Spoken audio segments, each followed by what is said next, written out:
təbii indikatorlar hazırlayacağıq. Bunun üçün biz ilk öncə çulçunduru xırda-xırda doğrayırıq. Bundan sonra isə onu plastik qabımıza əlavə edirik. Bundan sonra isə onun üstünə qaynar su əlavə edirik. Və biz bu qabı qarışımı hazırlayarkən ilk öncə stakanın 2/2 hissəsini doldurub üzərinə xörək duzu əlavə edəcəyik.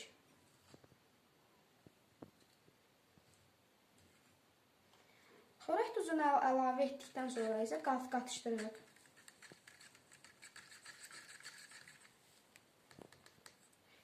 Bundan sonra isə yenə stakanın 2/1 hissəsini doldurub üzərinə çay sodası əlavə edəcəyik.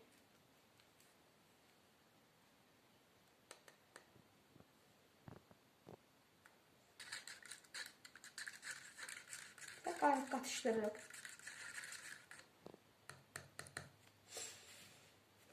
Bundan sonra isə bu qarışımımızı hazırladıktan sonra isə yenə stakanın 2/1 hissəsini doldurub üzərinə sabun əlavə edirik. Və mən bu sabunu xırda-xırda doğramışam.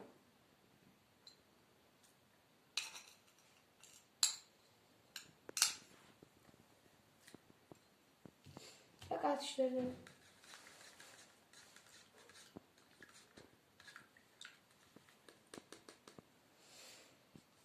Bundan sonra isə biz yenə stakanın 2/2 hissəsini doldurub üzərinə sirkə əlavə edirik.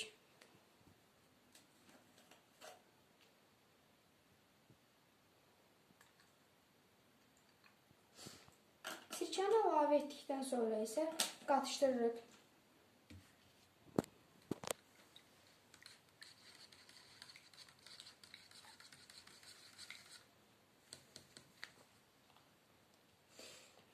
Bundan sonra isə yenə stakanın 2/1 hissəsini doldurub üzərinə xlor əlavə edəcəyik.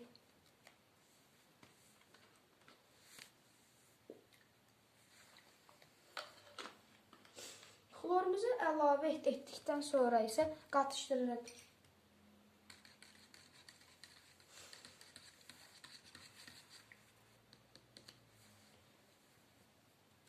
Və bundan sonra isə yenə stakanın 2/1 hissəsini doldurub üzərinə baş şampunu əlavə edirik.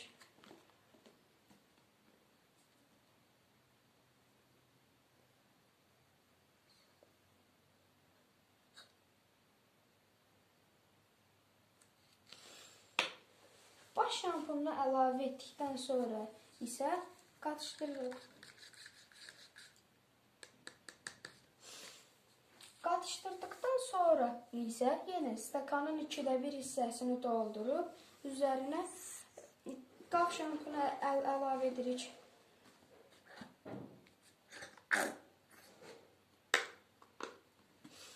Qab şampununu əlavə etdikdən sonra isə yenə qatışdırırıq.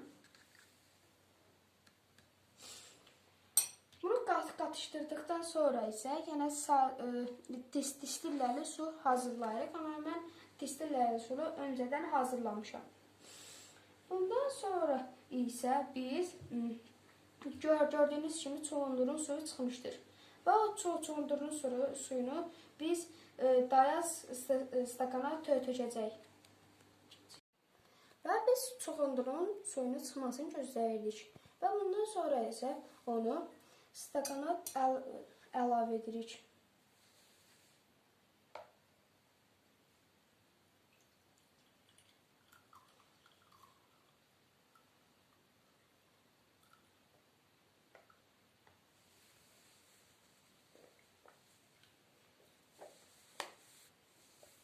Çulundurun suyunu stakana əlavə etdikdən sonra isə qarışımlarımızın içine tökürük.